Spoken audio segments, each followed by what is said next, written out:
Welcome to the Rotary Club of Novato. This is Marty's Moment, where you get to learn more about our members. I am past President Marty Wickenheiser. Please join me in welcoming our special guest today. Hello everyone, we're here today with Nohemi Beissmann-Mason, who's been a Rotarian for how many years? Oh, I guess 17. Okay, right. You joined, you were a relatively new Rotarian when I joined in 2000. Correct. I was in 1999. 1999, and you came up to me one day and asked if I would go to Mexico with you. And so I know you pretty well, but I know a lot of the club doesn't. That's right. And tell us a little bit about yourself. Where were you born? Well, I was born in Mexico City a few years ago. And I have one sister that is 18 years older than I am, a wonderful mother, a magnificent person. Whatever I learned, really, it was due to her. I went to school and I had what you would call organization of offices, which that did help me when I started the business here in the United States with my husband. So that worked very well. Mm-hmm. How did you meet your husband? He was my conversational teacher. And he was great because although he was from New York, he had a Bostonian accent because he hated his Long Island accent. Did your mother have a fit when you wanted to move up here? Absolutely. She completely said, no, you cannot have my daughter's hand. But then he came to San Francisco and worked and made money, and then he came back and he said, here it is, my hands are yours, Mrs. Palma, my mother. I want your daughter.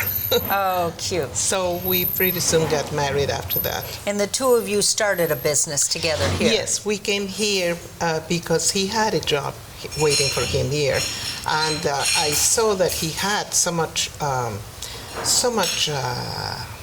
what can I say? He was good at what he did, and he was very personable. I said, you can do your own business. And he says, oh, no, I could never. I said, trust me, you can. And then I convinced him, and we started the business in 1975. And it became Rodix of California Pest Control Service, Inc. Unfortunately, he died in 85. And then I remained with the business and had to keep things afloat and made the business go. I was the only, I was the second woman in the industry, California, Pest Control Operators of California Association. So I made it somehow because people used to say, she's a woman, she's a foreigner, she can have any contracts she wants. But yes. I said, no, guys, you have it wrong. I'm here in business as a person, not as a woman or as a foreigner, but as a person.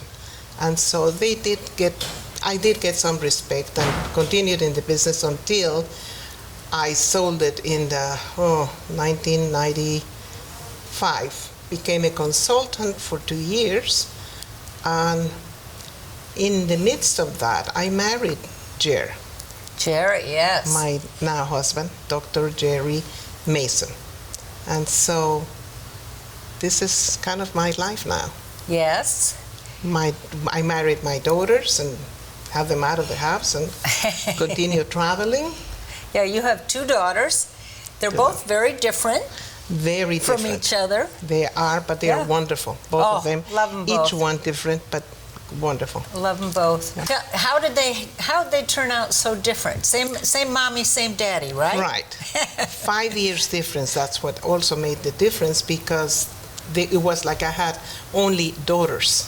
Yes. And so the behavior was different. One became more motherly to the other one. The other one, the younger, a little spoiled, but good. And would that be Becky? That would be big. Yes, yes. But they are both wonderful. Oh, no, I love them both. In fact, I just took a trip to Mexico City with the two of them, and we had a marvelous time. Like I said, this trip will never repeat itself again because having the two of them with me, with our husbands and children. Yes. Well, needless to say, we had a ball. What do you and Jerry do to stay out of trouble? Well, we traveled a lot. We did a lot of traveling, and we did a lot of flying. And Jerry was a pilot, and I became a co-pilot, and we had a wonderful time. Good. Doing that, playing, flying, and then playing golf. Oh, and you both play golf. Right. And then how did you get involved in the Copper Canyon, which was your passion through Rotary for many years? Jerry and I went for a trip to the Copper Canyon. I was, one of my uncles gave me the advice that I should take that trip. And when I did, I discovered the need. And when I came back to Rotary, I went to the World Community Service Committee meeting, and I said, I have a project for you. At this point, they said, that sounds wonderful. That sounds great. And it's all yours. I said, no, wait a minute. Wait a minute. This is for you, for the committee, not for me. He says, but you know the culture, you know the language, you know the need. So what better person to direct it than you? So that's how I started with it. We began with a humanitarian Project Copper Canyon. And we're all still friends. Yes, definitely. And they've been up here visiting. They have backed me up and backed the club, and they would like to have this continue, but through the drug cartel we were not able to go through the depths of the canyon. Yes. And so we started to do now, I introduced Vic Lelorian to do scholarships to start over again, but we cannot get to the canyon any longer. No. So we're going through Chihuahua. Yes. And with the same club. Good. So that makes it. Yes. Makes it. Now you had been down on a fact-finding trip and to line up our alliance with Rotarian. Yeah. We were about 18 or 20 of us. Marvelous support. We had a great time. From our families. We pulled teeth. We pulled teeth from indigenous residents there who didn't know how old they were because they didn't count. It wasn't important to them, I guess. We looked into mouths of people who had never seen a dentist in their life. The best part on what you're talking about is that we did it through the teachers that were taking care of the albergue at the time, and the doctor would ask me to say something to the teacher. He would ask me, like Lynn, for instance, would say something in English, and I would say to the teacher in Spanish, and the teacher would say it to the patient in Raramuri, their language. Their language. So sometimes it became a little bit convoluted, but we did the job. That's right. And we learned how to say a few words like, are you having any pain? We probably didn't say it very grammatically correct, but we... Correct. We did. We managed. We had fun. Yeah, we had a lot of fun. And every year that we went back, when we were down there, we would try to identify another area. Well, we did it before because that was the plan, to be able to coordinate it.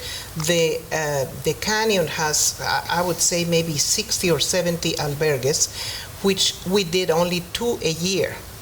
We visited 2 a year, bringing blankets, bringing sacks of food, the fabulous Beanie Baby.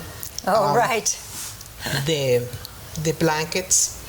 Anything that we could. The hand-me-downs, only maybe 2 years, because remember, the government of Mexico wouldn't let us bring used clothing. Yeah, we had trouble getting through customs. They threatened me to put me in jail if I did. The parents would send the children to school not because they wanted to have the education, but because these children were so poor and neglected that they didn't have enough food to eat.